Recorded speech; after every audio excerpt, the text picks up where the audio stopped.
earliest form of this, with the Hellenists in ancient Greece, you have what are called the Eleusinian Mysteries, and they predate Homer and Hesiod. Super ancient. And these mysteries are entirely about esotericism, and they're not a minor thing. Everyone was initiated into them. They were super important. Almost everyone, anyway. And these mysteries, you would be initiated into them, and they would show you these symbols, occult symbols, and you'd be left to interpret them as to what they mean.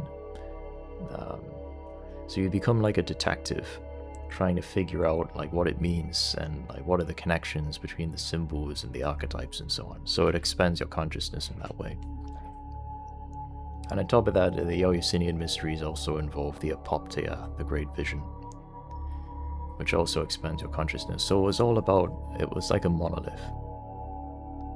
It was all about expanding your consciousness.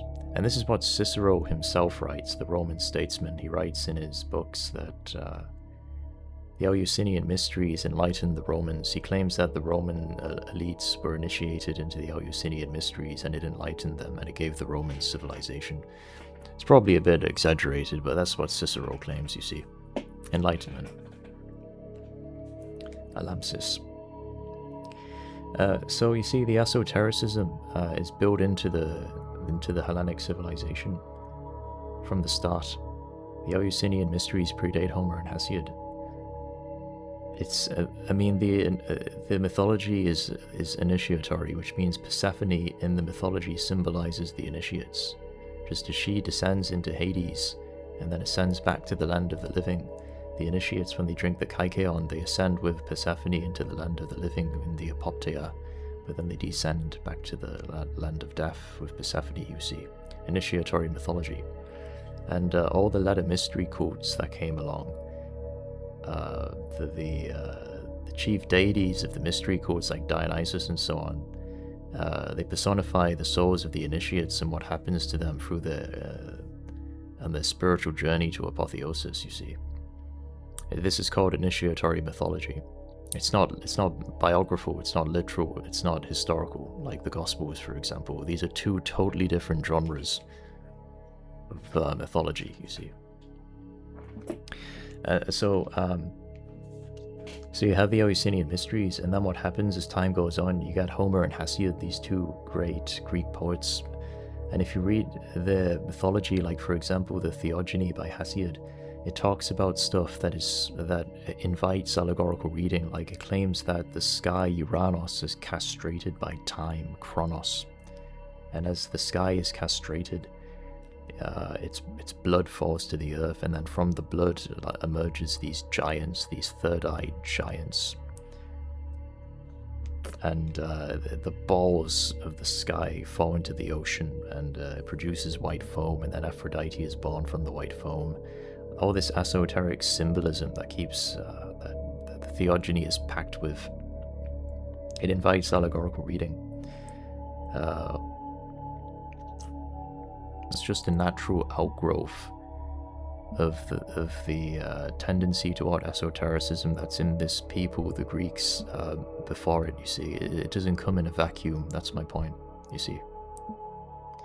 And so before Homer and Hesiod also, it's not just that you have the Eleusinian mysteries, you have also dream incubation, where the people would deliberately induce dreams, and then that requires decoding. You have to decode the symbols and the archetypes you see in the dreams to figure out what it means. So that also invites allegorical interpretation, esoteric interpretation. And then you have the oracles inhaling the fumes, so visionary experiences that also require decoding.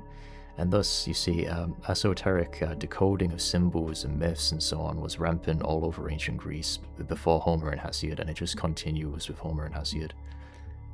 And so the mysticism you see with the pre-Socratics and the later mystery cults that come along, and the Platonists that come along later, and the Pythagoreans that come along later, all these people who engage in esoteric interpretation of mythology, the tradition that we are continuing, they're not necessarily coming along with something entirely new when they're doing this esoteric interpretation of mythology and symbols and dreams and visions and so on. They're just continuing with what was there from the start. Epicureanism, physicalist atheism, the belief all that exists is physical matter and that the gods are literally just physical objects, and there's no spiritual beings or daimons or anything. This is not integral to European civilization, Greco-Roman paganism at all. It just isn't. In ancient Rome, there was a temple to Roma, the goddess of Rome.